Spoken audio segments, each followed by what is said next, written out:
이스라엘 사람들에게 우리의 구정, 추석과 맞먹는 그런 명절이 있다면 유월절, 맥추절, 초막절일 것입니다. 이는 모세가 시내산에서 하나님으로부터 받은 절기입니다. 출애굽기 23장 14절과 또 신명기 16장 16절에 나오는 율법 규정에 의해서 모든 유대인들은 12세 이상의 남자가 되면 절기를 지키기 위해서 1년에 3번 성막 혹은 성전이 있는 예루살렘으로 올라와야 했습니다. 여러 가지 사정으로 3번을 지키기가 힘들다면 적어도 한 번은 꼭 절기를 지켜야 했습니다. 우리는 명절을 지키기 위해서 육신의 고향을 찾아가지만 유대인들은 명절을 지키기 위해서 영적인 고향인 예루살렘으로 올라갔던 것입니다. 그리고 한 번의 한 번의 절기를 지킨다 할 때에 그들은 유월절을 지켰습니다. 출애굽 사건을 기념하는 유월절, 가장 큰 절기로 여겼기 때문입니다. 그래서 우리는 사복음서에서 예수님도 유월절을 지키기 위해서 예루살렘으로 올라가셨다라는 표현을 종종 찾아볼 수 있는 것입니다. 그런데 절기를 지키기 위해서 예루살렘으로 올라갈 때에 유대인들에게는 그들만의 독특한 여행 방법이 있었습니다. 그것은 자녀들과 함께 노래 부르면서 하나님의 은혜를 돌이켜보고 감사하면서 앞으로 도우실 하나님을 확신하면서 그들은 성전을 향해 나아갔던 것입니다. 바로 시편 120편부터 134편까지의 이 말씀이 베푸신 은혜에 감사하고 또 도우실 하나님을 신뢰하기 위한 목적으로 유대인들이 성전에 올라가면서 불렀던 그런 찬양인데요. 오늘은 126편 함께 묵상하면서 유대인들이 영적인 고향인 예루살렘으로 올라가면서 어떠한 신앙의 고백으로 하나님께 감사했고 또 그들의 자녀들을 어떠한 신앙으로 가르치고 양육하였는지 살펴보면서 함께 은혜 나누는 시간 되기를 원합니다. 1절 말씀을 한 번 더 같이 읽겠습니다. 1절입니다.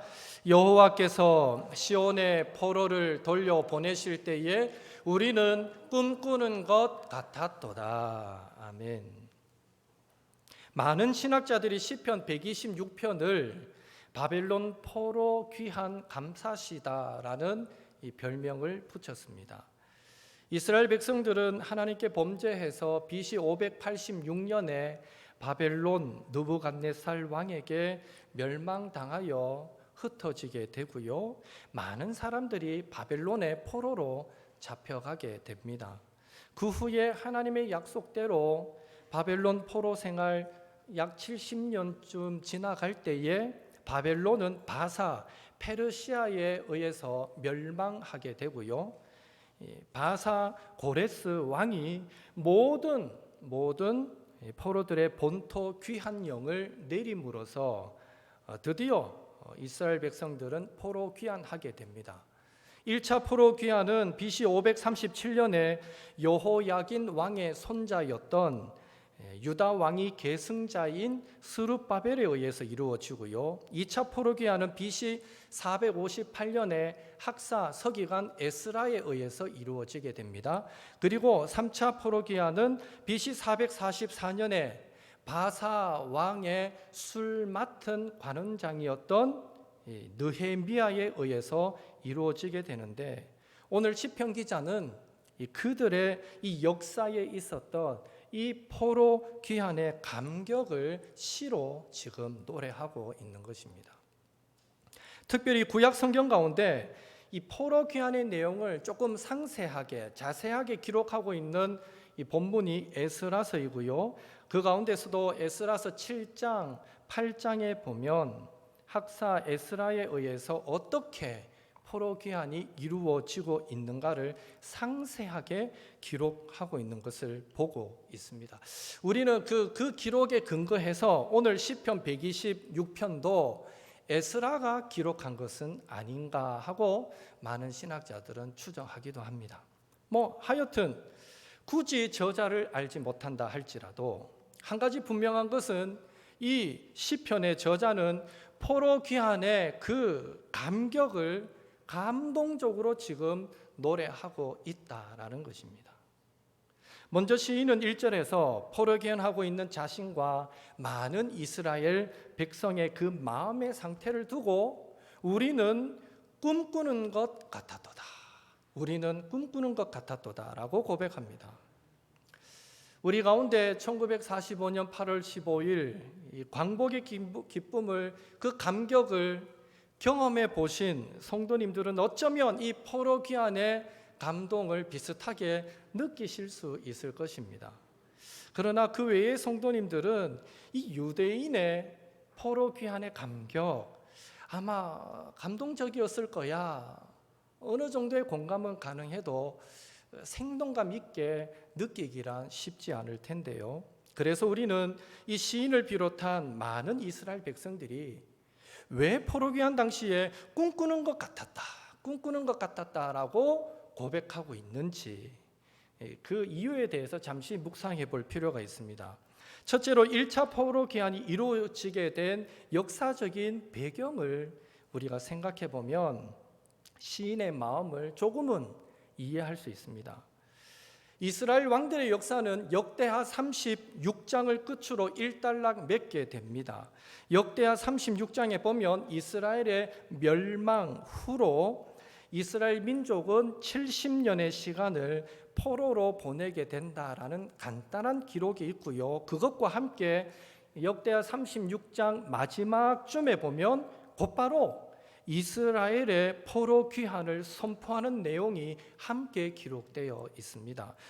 역대하 36장에 보면 포로 생활에 대한 구체적인 내용은 전혀 나오지 않습니다. 그리고 더군다나 포로 귀환을 위한 이스라엘 그 백성의 노력의 흔적도 전혀 찾아볼 수 없습니다.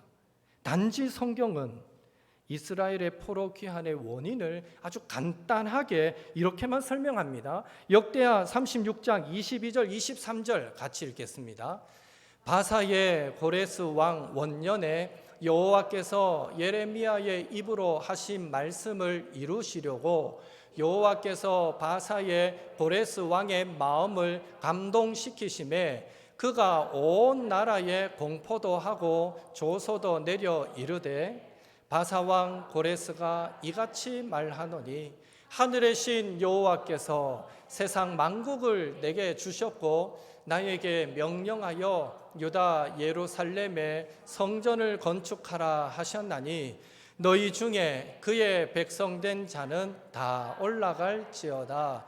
너희 하나님 여호와께서 함께 하시기를 원하노라 하였더라. 아멘. 이어지는 에스라서 1장 1절에서 3절도 금방 읽은 이 말씀과 동일한 내용이 그대로 한 번 더 반복되고 있습니다. 이스라엘 민족의 포로 귀환의 원인은 하나였습니다. 하나님께서 예레미야의 입으로 하신 그 말씀을 이루시려고 바사 왕 고레스의 마음을 감동시키셨기 때문입니다. 다시 말해서 이스라엘 백성이 무언가 자신들의 해방을 위해서, 포로 귀환을 위해서 엄청나게 노력한 끝에 얻은 자유가 아니라 단지 하나님께서 하나님을 알지도 못하는 이방 왕의 마음을 움직이셨기 때문에 얻어진 자유였고 얻어진 포로 귀환이었다라는 것입니다. 어쩌면 이렇게 얻어진 자유였기에 생각지도 않은 때에 전적인 하나님의 은혜로 주어졌던 포로 귀환이었기 때문에 자신들의 노력으로는 도무지 불가능한 일을 하나님께서 이루어 주셨기에 이스라엘 민족은 더더욱 꿈꾸는 것 같은 마음을 가질 수밖에 없었을 것입니다. 여러분 생각해 보십시오. 우리나라가 일제의 압박에서 벗어나려고 얼마나 많은 피를 흘리고 얼마나 많은 수고를 하였습니까?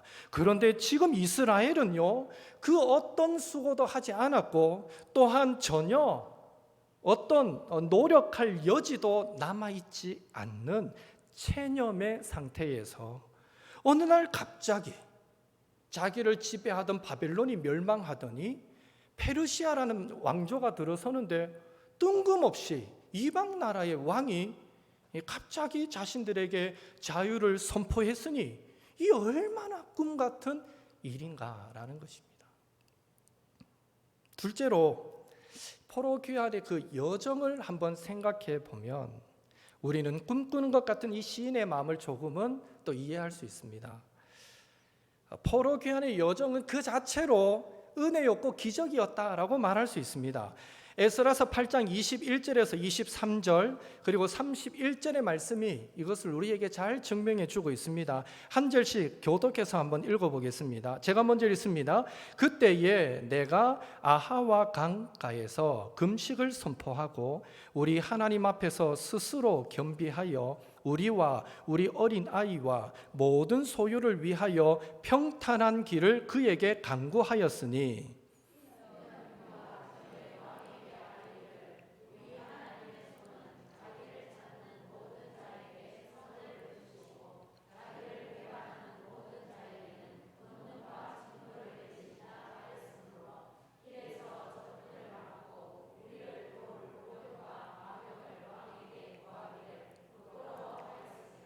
그러므로 우리가 이를 위하여 금식하며 우리 하나님께 간구하였더니 그의 응낙하심을 입었느니라.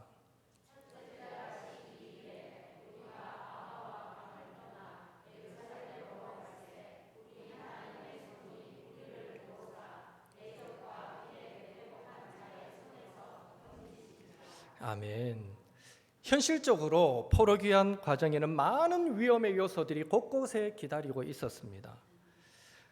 그러나 이미 이방 사람들 앞에서, 이방 왕 앞에서 우리 하나님은 자기를 찾는 자들을 도우십니다라고 큰 소리 쳐놨기 때문에 포로 귀환을 앞두고 그래도 당신의 군대를 좀 붙여주셔서 우리를 지켜주시면 좋겠습니다라고 말하고 싶어도 그 말이 여기까지 차올라도 우리 하나님은 우리를 도우십니다라고 큰 소리 쳐놨기 때문에 이방 왕의 도움을 구하지도 못하고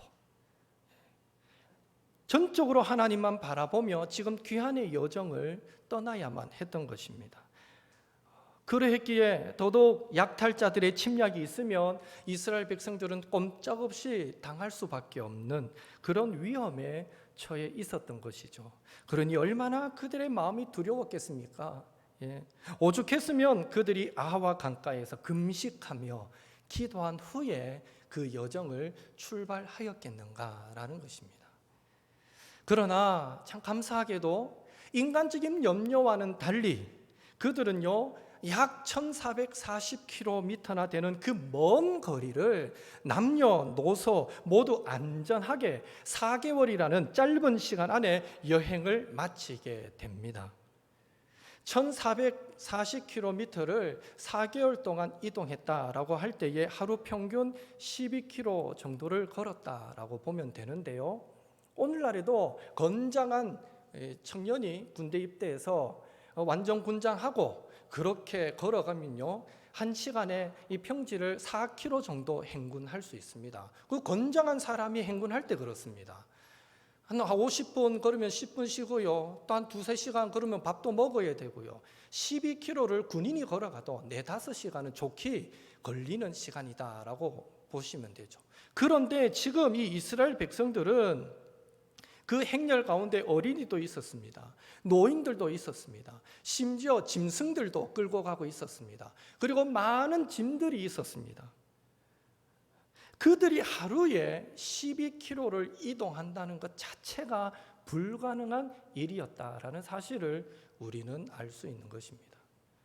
그리고 이스라엘 백성들이 걸어야 했던 그 길은요 광야길, 사막길이었습니다. 낮에 40도가 넘는 더위와 그들은 싸우며 걸어가야 했습니다. 선선한 날씨에도 12km 걷는 것이 쉽지 않겠지만 40도의 더위와 싸워가며 걸어가는 그 길, 결코 쉬운 일이 아니었습니다. 한마디로 하나님의 은혜와 도우심이 아니고는 불가능한 그 자체로 기적 같은 일이었기에 그들의 마음은 정말 꿈꾸는 것 같았다라고 고백할 수밖에 없었던 것이죠. 오늘 시인은 바로 이런 마음을 2절, 3절과 같은 노래로 하나님을 찬양하였던 것입니다. 2절, 3절 같이 읽겠습니다. 그때에 우리 입에는 웃음이 가득하고 우리 혀에는 찬양이 찼었도다.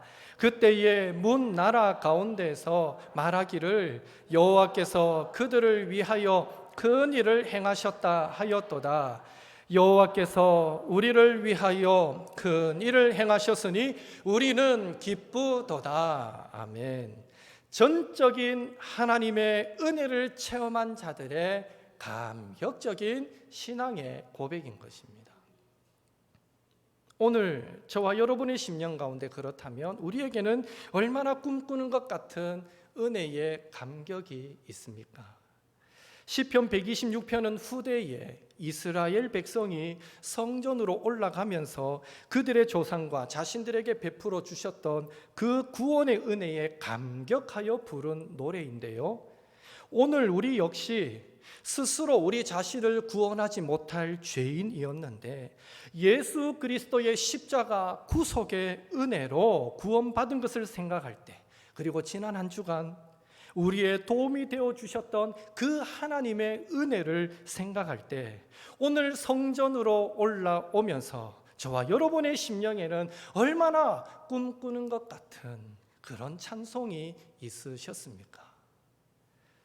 바라기는 바벨론의 포로 귀환에 그 꿈꾸는 것 같은 은혜가 저와 여러분에게는요 십자가의 구속의 은혜로 나타났고, 또 지난 한 주간 선한 목자 되어주시는 주님의 은혜로운 통치로 나타났다라는 사실을 꼭 기억하시고, 지금 성전에 올라온 이 시간 우리에게 허락하신 그 구원과 도우심의 은총에 대한 감사 찬송이 저와 여러분의 심령에 충만하게 넘치게 되기를 예수님의 이름으로 축복합니다. 더불어서 이번 한 주간도 그리스도 예수 안에서 개인과 가정과 또 일터와 교회와 나라에 허락하실 하나님의 도우심과 하나님의 은혜로운 통치로 인해서 하루하루 꿈꾸는 것 같은 그런 기쁨 속에서 살아가시는 또 옥토의 성도님들 되시기를 예수님의 이름으로 축원합니다. 이렇게 하나님의 은혜를 체험한 시인은요 이제 더욱 하나님의 그 신실하심과 사랑에 힘입어서 담대하게 하나님께 기도합니다. 4절 말씀을 같이 읽겠습니다. 여호와여 우리의 포로를 남방 시내들 같이 돌려보내소서. 아멘. 여기에 남방은 바싹 마른 그런 광야를 뜻하고요, 시내들 같이 돌려보내소서라는 말은 우기 때에 물이 넘쳐 흐르는 것처럼 해 주십시오라는 의미입니다. 그러니까 남방 시내들 같이 돌려보내소서라는 말은 마른 땅에 시냇물이 흘러 넘치듯 우리를 다시 회복시켜 주옵소서라는 고백이 되는 것입니다. 따라서 4절은 이스라엘 백성의 바벨론 포로 귀환이 아직은 일부분에 그친 상황이지만 마른 광야에 시냇물이 흘러넘치듯이 아직도 바사에 남아있는, 페르시아에 남아있는 그 형제 자매들이 모두 돌아와서 온전한 회복을 이루기를 원합니다 하는 시인의 간절한 소원이 오늘 이 4절 말씀에 담겨 있는 것입니다. 그리고 그런 간구에 이어서 시인은요 자신의 간구에 한치의 의심도 없음을 증명하듯이 5절, 6절에 농부가 염려하며 씨를 뿌리나 기쁨으로 추수하게 되듯이 아직은 이스라엘이 내 민족이 온전한 회복을 이루지는 못하였으나 자신의 포로 귀환도 가능하게 하신 하나님께서 반드시 이스라엘의 온전한 회복도 가능하게 하실 것이다 라는 이 확신을 믿음으로 고백하고 있는 것입니다. 바라기는 시인의 간구와 확신에 찬 이 고백처럼 이스라엘의 온전한 회복이 하나님께 달려 있었듯이 오늘 우리 개인과 가정과 교회와 민족의 회복과 부흥도 온전히 하나님께 달려 있다라는 사실을 믿으시고, 하나님 마른 광야를 적시는 시냇물처럼 회복의 은혜를 내려 주옵소서, 기도하기를 쉬지 않으시는 옥토의 성도님들 되시기를 예수님의 이름으로 축복합니다. 더불어서 우리가 그렇게 기도할 때에 그 간구 위에 기쁨으로 단을 거두게 하시는 꿈꾸는 것 같은 은혜가, 하나님의 놀라운 은혜가 이 한 주간도 저와 여러분 위에, 우리 가정과 일터 위에, 이 민족 위에 있게 되기를 예수님의 이름으로 축복합니다. 그렇다면 왜 이스라엘 백성들은 성전으로 올라가는 날에 이렇게 노래를 불렀을까요? 그 이유는 간단합니다. 하나님 앞에 나아갈 때에 감사를 잃어버리고 싶지 않았기 때문입니다. 감사의 제사를 드리고 싶었기 때문입니다. 감사와 기쁨이 있는 온전한 예배를 하나님 앞에 드리고 싶었기 때문입니다. 그래서 그들은 자기 민족의 역사를 노래로 만들어서 하나님의 은혜를 기억하며 성전으로 찬송하며 올라왔던 것입니다. 그리고 한 가지 이유가 더 있는데, 바로 자신들의 자녀들을 이 신앙 안에서 아름답게 또 양육하기를 원했기 때문입니다. 유대인들이 자녀 양육과 관련하여 가장 중요하게 여기는 구절은 신명기 6장 4절에서 7절입니다. 우리 한 목소리로 한번 읽어보겠습니다. 이스라엘아 들으라, 우리 하나님 여호와는 오직 유일한 여호와이시니 너는 마음을 다하고 뜻을 다하고 힘을 다하여 내 하나님 여호와를 사랑하라. 오늘 내가 내게 명하는 이 말씀을 너는 마음에 새기고 내 자녀에게 부지런히 가르치며 집에 앉았을 때든지 길을 갈 때든지 누워 있을 때든지 일어날 때든지 이 말씀을 강론할 것이며. 아멘. 이스라엘 백성은 이 구절을 특별히 구별해서 쉐마의 명령이다라고 말합니다. 쉐마라는 말은 들으라라는 뜻이거든요. 하나님께서 그의 백성에게 하나님의 말씀을 들을 것을 명령하셨고, 더 나아가서 그들의 자녀들에게까지 하나님의 말씀을 가르치라 명령하셨기 때문에 이 말씀을 아주 중요하게 여깁니다. 그래서 이스라엘 백성들은 이 말씀에 순종하여서 틈틈이 자녀들에게 말씀을 읽히고 외우게 합니다. 그리고 특별히 오늘 시편 말씀처럼 바빌론 포로 귀환과 같은 이런 역사적인 은혜의 체험이 있는 사건들을 노래로 만들어 부르게 함으로 그들의 조상들이 경험했던 그 꿈꾸는 것 같은 은혜가 계속해서 그들의 자녀, 그들의 후손들에게 이어지게 하였고, 그 찬양을 통해서 하나님을 신뢰해야 함을 가르쳤던 것입니다. 오늘 우리도 지금까지 지내온 것 주의 크신 은혜라, 지금까지 지나온 날들을 생각할 때에 꿈꾸는 것 같은 은혜 속에서 살아왔다고 믿습니다.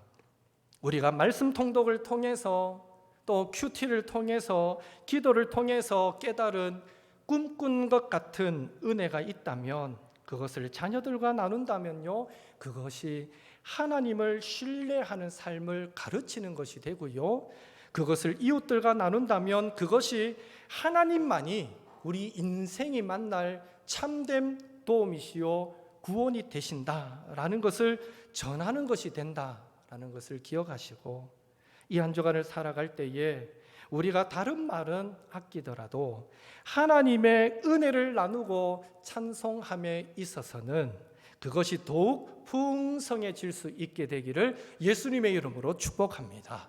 그리고 또 오늘 이왕에 이 말씀을 나누었으니 또 다음부터 주님의 성전으로 올라올 때에 저와 여러분에게도 한 주간을 돌아보며 베푸신 은혜를 기억하며 찬송하고 감사하면서 하나님의 은혜를 기대하면서 소망하면서 이 전으로 나오시는 저와 여러분이 되었으면 좋겠고요. 우리 교회가 예수님의 이름으로 모이는 모든 자리마다 하나님의 놀라운 위로와 축복이 넘치게 되기를 예수님의 이름으로 축복합니다. 함께 나누는 말씀 붙잡고 기도하겠습니다. 이번 한 주간도 십자가 구속의 은혜에 대한 마르지 않는 감사와 찬송이 있게 하시고 그것이 우리의 삶의 원동력이 되게 하옵소서.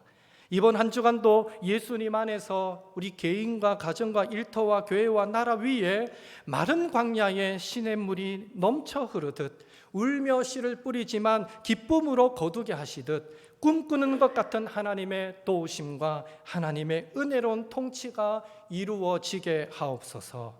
이번 한 주간도 말씀과 기도를 통해 하나님과 깊이 있는 사귐과 동행이 있게 하시고 그런 우리의 삶이 하나님을 신뢰하는 삶을 인생이 만날 참된 도움과 구원이 하나님이심을 보여주는 삶이 되게 도와주옵소서. 하나님 코로나도 속히 끝내주시고 또 동성애를 합법화하려는 포괄적 차별 금지법도 막아주옵소서. 이 한 주간 우리 모두를 승리케 도와주옵소서. 나오는 말씀 붙잡고 함께 동성으로 기도하겠습니다.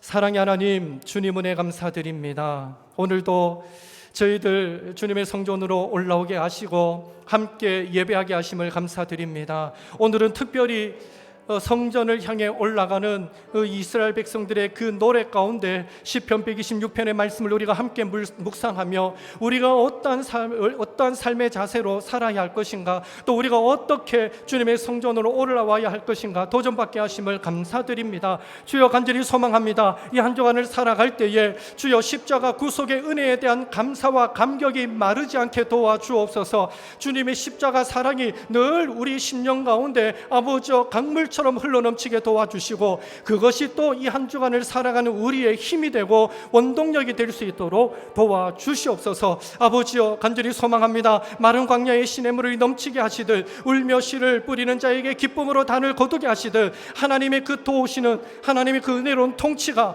이번 한 주간도 우리 개인과 가정과 일터와 나라 위에 있게 하여 주시고 아버지여, 우리가 어느 곳에 있든지 하나님께서 우리를 붙잡으시고 우리를 사용하셔서 하나님의 영광을 드러내는데 인도하여 주시옵소서. 특별히 주여, 이번 한 주간도 우리가 말씀과 기도를 통해서 하나님과 더 깊이 있는 사귐이 있기를 원합니다. 하나님과 동행하게 되기를 원합니다. 그런 우리의 삶이 주변 많은 사람들에게 하나님을 신뢰하는 삶을 보여주는 삶이 되게 하시고 주변 많은 사람들에게 인생이 만날 참된 도움과 구원이 하나님이심을 보여주는 복된 삶이 될 수 있도록 주여 도와주시옵소서. 하나님, 이 땅에 아버지 코로나, 이 세계 가운데 퍼져 있는 코로나를 속히 끝내주시고 특별히 아버지여 국회에 보류 중인 아버지여 동성애 합법화를 위한 포괄적 차별금지법 주님 막아주시며 이 땅에 차별은 이루어져서는 안 되겠지만 동성애가 합법화되어지는 일들을 주님께서 반드시 막으셔서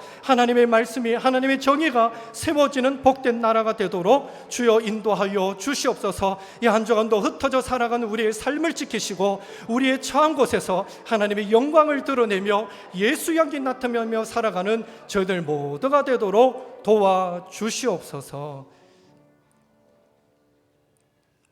사랑의 하나님, 생각해 보면 오늘까지도 우리가 살아왔던 삶이 꿈꾸는 것 같은 하나님의 은혜의 역사였습니다. 소망합니다. 앞으로도 그 은혜 없이는 살 수 없으니 이 한 주간 주님을 신뢰하고 의지하고 기도하고 찬송하며 나아갈 때에 주여 역사하셔서 우리 가정과 일터와 교회와 나라 위에 마른 광야의 시냇물이 흘러넘치듯 울며 씨를 뿌리는 자가 기쁨으로 단을 거두게 되듯 이런 놀라운 하나님의 도우심, 하나님의 은혜로운 통치가 넘쳐나게 되기를 원하오니 주여 인도하여 주시옵소서. 참으로 우리 인생이 만날 참된 도움과 구원은 하나님이심을 고백합니다. 이 한 주간도 우리가 늘 찬송과 기도 가운데 말씀 가운데 그 하나님과 동행하며 승리케 역사하여 주옵소서. 예수님의 이름으로 기도하옵나이다. 아멘.